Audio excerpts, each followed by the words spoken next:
मलिर ज़िलो पाकिस्तान पीपुल्स पार्टीअ जो क़िलो 3 MNA 6 MPA पर पोइ बि माण्हुनि जे लाइ पीअण जो साफ़ु पाणी ऐं गटरनि जा ढकण न आहिनि। ॿुॾी मरण जो मक़ामु आहे त हमेशह पाकिस्तान पीपुल्स पार्टी ज़िले मलिर मां सभु सीटूं ॿुहारे थी, लोकल बॉडीज़ में बि खटे थी। डिप्टी मेयर कराची सलमान मुराद बि इन ई UC मुराद मेमण ॻोठ मां ई कामयाबु थियो आहे। पर अफ़सोस जो मक़ामु आहे त सिंध जी दारुल हुकूमत कराची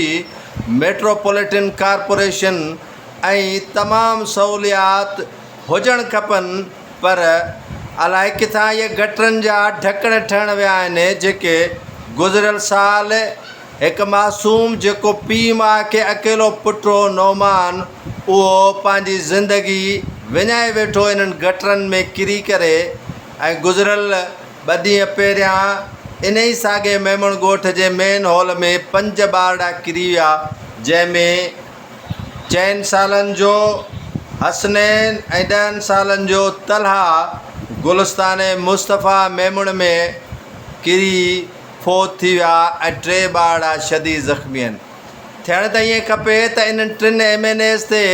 ऐं 6 MPAs ते ऐं डिप्टी मेयर डिप्टी कमिश्नर जेको कमीशन ते हिते लॻारायो वियो आहे मलिर में, उन ते केस दाख़िल करणु खपे। इंतिज़ामिया किथे आहे ऐं किथे आहिनि उहे किरोड़ो रुपयनि जी बजट, किथे इस्तेमालु थिए पई ऐं कंहिंजे लाइ ख़र्च थियनि पिया, उन जो बि सवाल पंहिंजी जॻह ते बणिजे थो। मेमण ॻोठ जे गुलिस्तान मुस्तफ़ा जे इन्हनि मकीननि जो आख़िर कहिड़ो ॾोह हुयो त वोट बि इन्हनि खे ॾियनि ऐं खटाइण बि इन्हनि खे, इलेक्शन में मुहिम बि इन्हनि जी हलाइनि, पर पोइ बि इहे ढकणनि खां महरूम हुजनि, मेन हॉल मौत जो राकास बणिजनि ऐं उन्हनि जा मासूम बच्चा ॻी वञनि ऐं पोइ बि चऊं ज़िंदा है बीबी ज़िंदा है, ज़िंदा है भुट्टो ज़िंदा है, सलमान मुराद की शक्ल में ज़िंदा है, ऐं ॿियनि मोतबरनि जे नालनि ते नारा हणूं, उन्हनि जे अॻियां हंबोशियूं हणूं ऐं जॾहिं हू खटे वञनि त पोइ ते वरी मुंहुं वराए न ॾिसनि ऐं माण्हुनि जूं बुनियादी सहूलियतूं माण्हुनि खां खसनि। पाकिस्तान पीपुल्स पार्टी इहा वञी रही आहे त कमीशनुनि ते झेड़ा हुजनि, माण्हुनि खे पाणी न ॾिजे ऐं माफ़ियाज़ खे पाणी पहुचाइजे।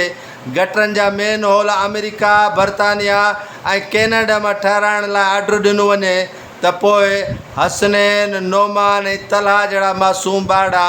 छो न फोत थी इन्हनि गटरनि में किरी मरंदा। थियण त ईअं खपे त इन्हनि सभिनी वाक़िअनि जा केस इन्हनि मोतबरनि ते दाख़िल कया वञनि त जीअं अॻिते जे लाइ इन्हनि लाइ इबरत जो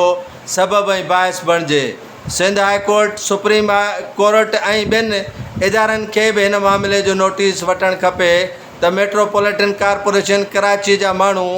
आख़िर दरबदरी वारी ज़िंदगी छो गुज़ारे रहिया आहिनि। पाणीअ खां महरूम, सॼी सहूलियतुनि खां महरूम कराची वासी छो?